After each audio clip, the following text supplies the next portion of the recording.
So tests have been graded. I have not added your things from the Walker Business Connect. So those are still yet to be there. I went through, graded all the position papers, very impressed. Some of you actually nailed 599 words. I can't even believe that, but that was pretty cool. So you got credit for that too. So anyway, moving on, we're into the last three chapters, which are really good ones. We're talking about the things that happen beyond the walls of just a normal flow.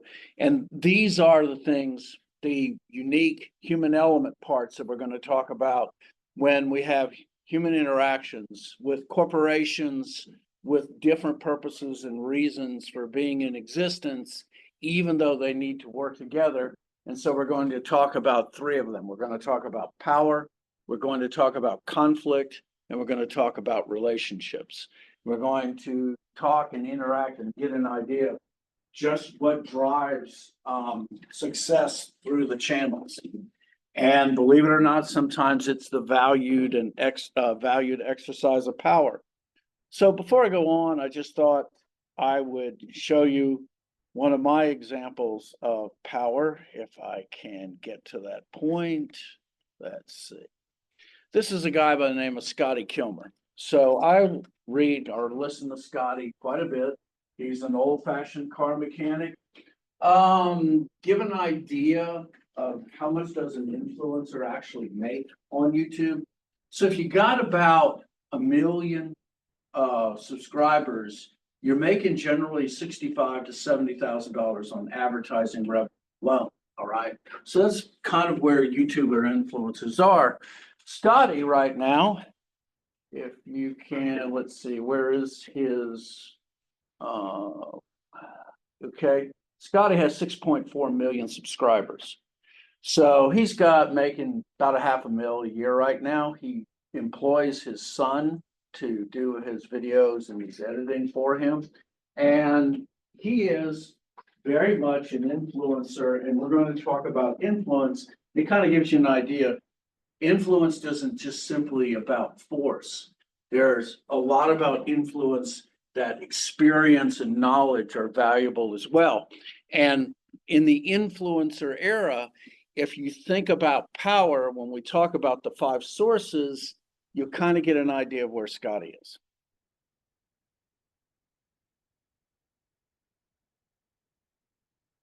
All right. So, power. And what is it? Well, the first thing is realize is that marketing channels is permeated by power.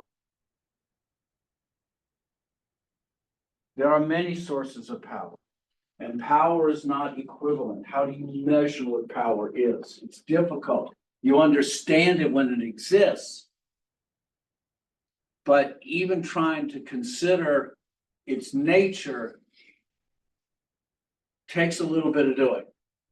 And so how do we understand power? Well, we try to use a couple of measuring sticks to help us understand what power is. The first is we're going to inventory the 5 types of power, and we'll talk about how they're actually used. That's one way to understand and estimate power in organizations. The next is to consider dependence, which is the inverse of power. And without dependence, there is, in essence, no power.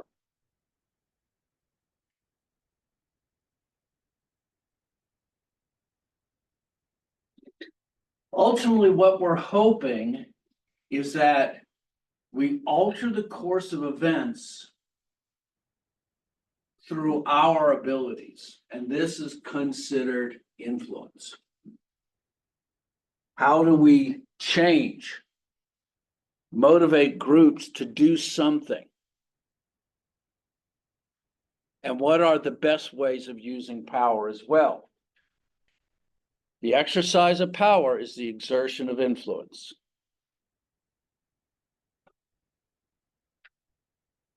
So in 1992, Walmart started their vendor replenishment system. And one of the things that Walmart demanded of its vendors is that everyone have access to online networks at that time. Now, we're only talking about the internet was barely in its infancy then. We're talking about a local network dial-up where Walmart and their vendors could constantly interact with each other. Walmart had a vision.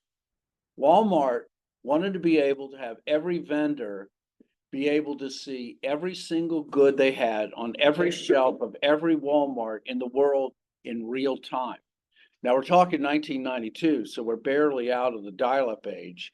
We're into 1200 baud modems moving into 9600, but we're still not talking the future, all right? You're probably about 5 to 6, you're actually about 15 years away from real high-speed access at the time. They used other things, not important. But this was an influence, and this was an exertion of power. And whether or not it was good or not, we'll talk about later. But what is power? All right, this is the definition, okay?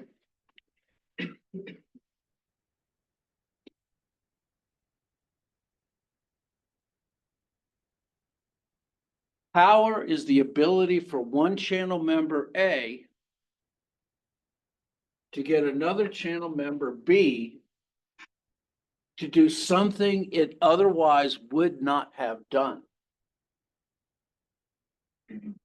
And you can see by that definition that it leaves a lot to be desired, because it means that sometimes it's very difficult to diagnose because false positives happen. What do I mean by that? Well, an example would be a manufacturer saying to the vendors, look, you got to lower the price, the retail price of this good. We're just going to have to do it. The vendors were saying, well, we're going to lower the prices anyway because we're not selling what we have. That would be an example of a false positive.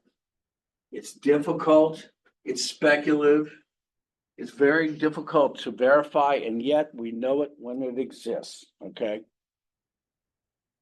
Many times B will be pursuing their own economic self-interest, and they just happen to be doing the same things that they would have done anyway. Now, let's go back to the Walmart decision, whether that power was useful or not. Well, if you look into the instance of the reasoning behind it, Walmart had good reasons. Walmart was thinking of the system.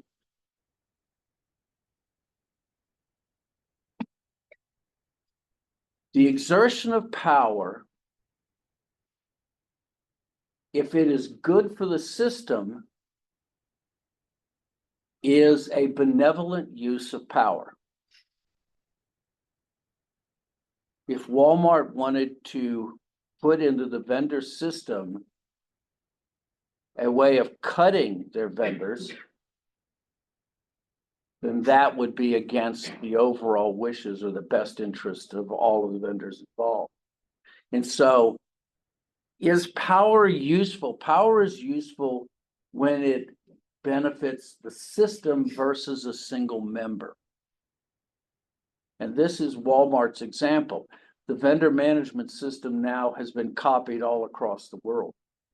It has become the dynamic thing about Walmart, and it has given their vendors an enormous amount of power, even though they have to invest thousands of dollars to be able to do these things.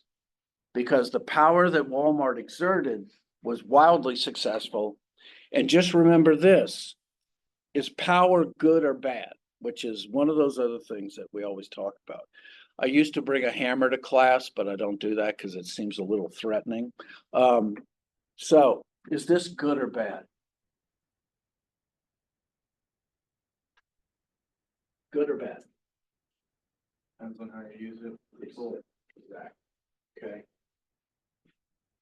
Power in and of itself has no goodness, or it has no virtue, I should say. but it has no evil as well. It is our use of it. I have just, we're about to, by the way, we're gonna go do a concentration or a master's class on artificial intelligence. And I just published an article of artificial intelligence in autonomous vehicles, and I'm a big studier of it. There's a lot of things about AI that very much disturb me, especially when you start looking at generative AI, which is an entirely different thing. But is AI good or bad in itself? And the answer that I come up with is it depends all upon its use. But isn't that everything? Okay. Everything could be classified in that same way. How do we effectively deal with what we have? So generative AI, someone was using it 2 days ago. I read the article on it, and it said the generative AI came up with, "I hope you die," to the person that was working on it. And the answer to the question you come up with is, how the heck did it come up with that as an answer? And those are the things about generative AI when you start reading about it. The ability for creation after learning, it's pretty interesting stuff.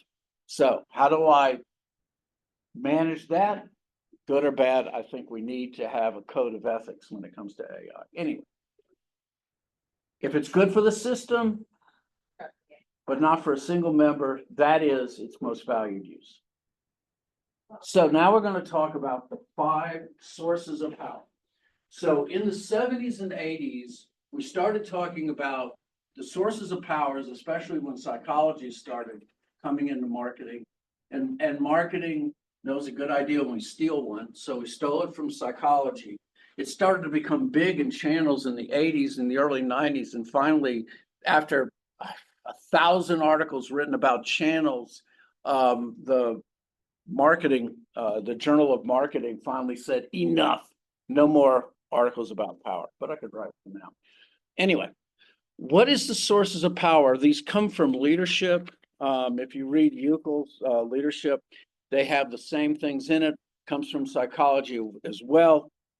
These, in essence, are the unique, different parameters of power. And so if you were to go into leadership psychology, you would separate these up. In leadership psychology, we'll go through them one at a time. In leadership psychology, you would say some of them are position power. In other words, the reference is where you are in the pecking order of humanity. That would be position power. The other is what's known as personal power, your individual abilities and your knowledge and all of those other things that makes it desirable for you to be or others to be around you. Those are the powers as they are, okay? Power can be accrued. It can be because you have a valuable value proposition that appeals to the end users. Remember that the dependence is vitally important for the successful use of power. You've got something that the others want. And so, without further ado, let's talk about them one at a time. So the first is reward power, and this is a position power. Quite simply, the reward is a benefit given in return for a channel member's agreement to alter their behavior. Well, you can do your homework, I'll give you proof.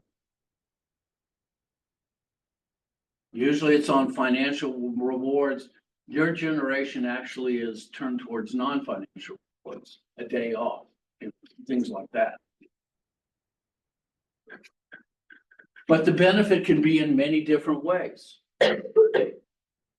Usually, reward power is one of those that has to be very carefully implemented.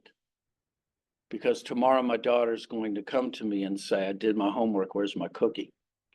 That's one of the weaknesses about reward power, is that rewards basically start to be expected.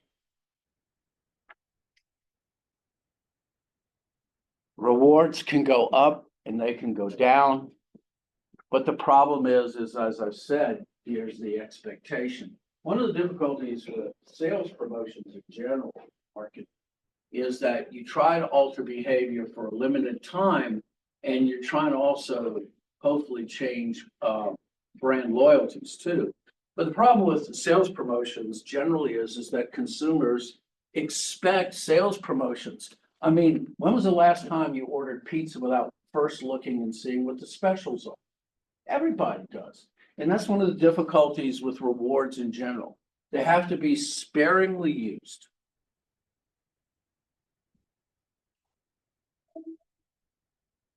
Hello? Just realize this, that the ability to grant rewards is insufficient. You have to grant them as well. And this one drives me wild, especially sometimes with parenting. So we get our daughters to do something in a proper way, and my dear Dr. Albinson says, no, go do this. And I'm like, no, you got to reward them now. Okay. Anyway, enough of parent. Reward power. The opposite of reward is coercive power. Coercive power stems from B's expectation of punishment from A, and the punishment is not desired.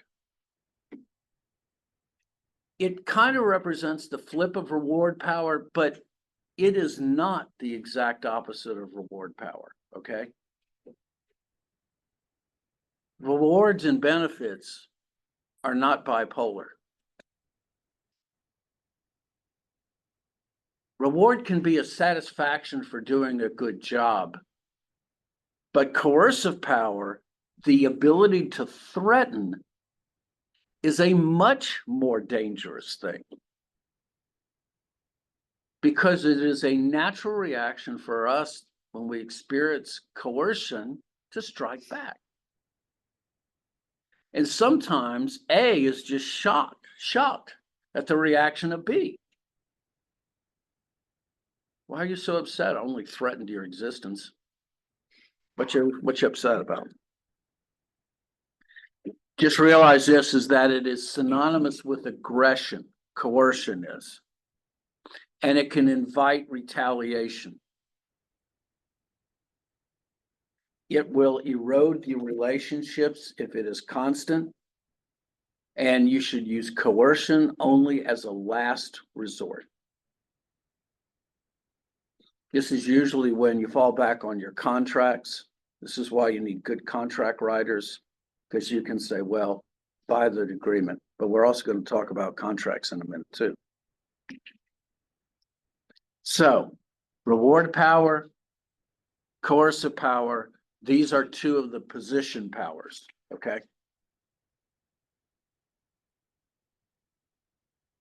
So, Scotty Kilmer is an expert. Most influencers are experts, but they also need to be able to maintain an individual freedom as well and not bound to any particular brand. But expert power, this is personal power, by the way. It's a belief that the influencer has a special knowledge or an expertise, and Scotty certainly does. We want to be around experts to be able to understand things. It's nice to be an expert. When I started selling computers, that was the way I sold, was quite simply, I wasn't that great a salesperson. So I decided I would try to learn more than anyone else did. Well, the problem with that is I liked listening to my own voice, if you can believe a teacher would be that way. And I would give my information up too easily. We've all been in that situation. We like being the smartest person in the room. Well, we're not that smart because we're giving everything away before we even get a sale. And that's the difficulty with knowledge. Knowledge can dissipate right away. Now, expert can be two things. It can be a knowledge of information sources. You have a good provision for data to keep it logically in your head. or you're one of those people who makes good judgments. You're one of the few. And so you can either have expertise, you just, you have the gut reactions and you know how to do things, or you have a backup of information, and of course it can be both at the same time. Experts usually have a very high status. They tend to be independent minded. They don't like to be told what to do. They stand on their knowledge and they like to argue. If anybody's been around a few professors after a while, just stand back, okay? So expert powers that. But here's the difficulty with being an expert. It is easily gotten rid of. So how do you, as an expert, what do you do to make sure that you're still valued? Well, one of the things is you dole out your information in limited amounts, okay?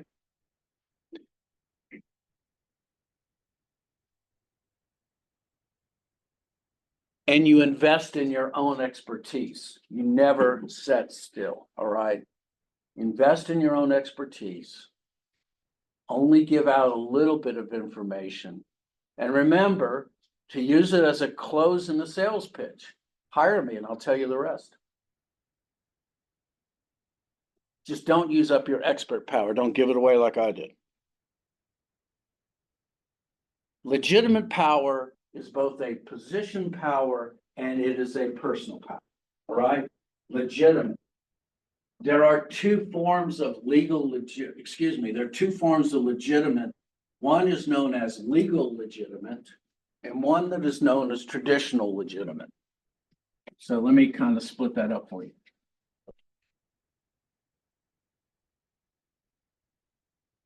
Traditional legitimate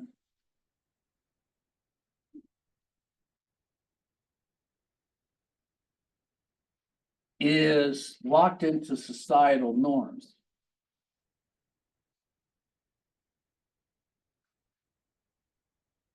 You will obey this, you will do these things because it is natural for you to do these things, okay? It is consistent with our values and beliefs about how we're supposed to act. Legal legitimate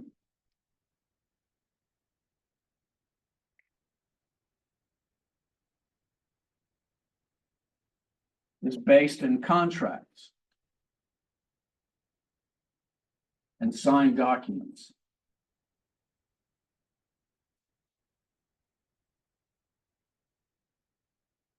Okay, so these are the two types.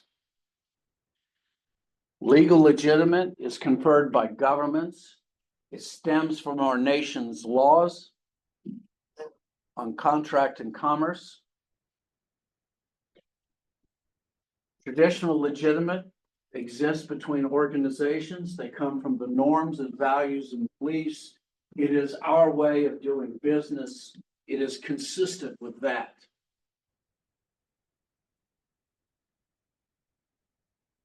So I'll give you an example of the exact difference between the two. So in 2004, 2005, I had been running my internet service providership for 2 years, had about 1,900 customers, had about 65 high speed when we just gotten into DSL. And Walmart in 2005 came out with $4.95 internet. And for every dial-up individual like myself in the United States remaining, it was a disaster. I bled about 500 customers in 1 year. I knew it was time for me to get out, or I reduced the number of lines I had, but South Central Bell refused to reduce it. They kept saying, look at your contract, you've got 2 more years on it. And I'm saying, basically, I'm going out of business. If you don't reduce the number of lines, that I can find some way to make a reasonable living. So I started to rack up some huge bills, about $120,000 in back. And it got to be pretty much a nightmare. They were constantly calling me. telling me to pay up. So finally, I went to my lawyer. My lawyer's name was Forrest Dan, very nice guy. He traded legal for me to give him high-speed access. And I kind of poured out my soul to Forrest and didn't know what I could do. And in a pause, Forrest said, F him. And Forrest was a deacon of his church. He was the most straight up guy I ever know. He was also the circuit judge inside of Columbia where I was. For him to use a curse word, I knew was for me to shock me out of wherever I was. He said, David, I'm the one who put together your contracts. You own nothing. You're just an officer of the company. Just close the business down. They'll never touch you and go on with their life. And that's exactly what I did. That is an explanation. The South Central Bell was saying, based upon the norms, you're expected to pay your bills. You have $120,000 on the bill. Forrest said, by the contracts, you owe nothing. So there's the differences between the two. Shut down my business. 3 years later, it was gone. It never touched my credit rating. You know, sometimes the biggest fear you have is fear itself. So that's an example between the two. Thank you, Forrest. The moral of the story, get a good lawyer, all right? If you're going to go in business, make sure you get a good one. Reference power. This is a personal power. When B views A as a standard of reference, I wish to publicly identify with A. To put that name on my wall is a really good thing.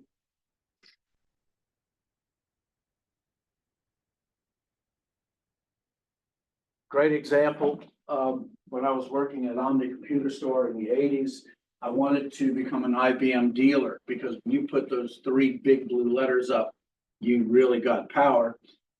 And I got offered another job somewhere else, but I would have done that. Oh, yes. There's a certain amount of pride when you carry those particular names. Sometimes you carry those names not because they're bringing you income, but because they're bringing you respect. When we started selling Diamond Vision, Mitsubishis, everybody started paying attention to us, okay? So we talked about how we group those. One of the ways that we group them, as I've said before, is through position and through personal power.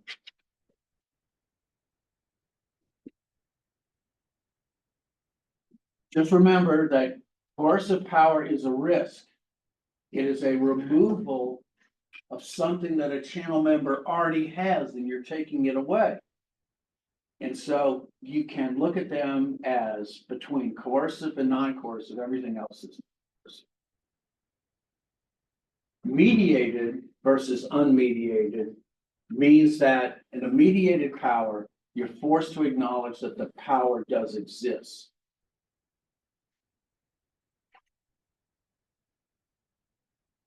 I have no choice with legal legitimate power. Unmediated means that without my personal perception, that would not exist. These are the personal powers: expert, referent, traditional, legitimate. It is the expectation that I, as an individual, looks at those as sources of power. But also think about it personally, you could be free of that as well. If I do not believe that that power exists, it doesn't exist. All right, we're going to hold there. We're going to come back on Thursday and talk about dependence and power. And I will finish grading all the other things that came in from the fair. So anyway, y'all have a good day.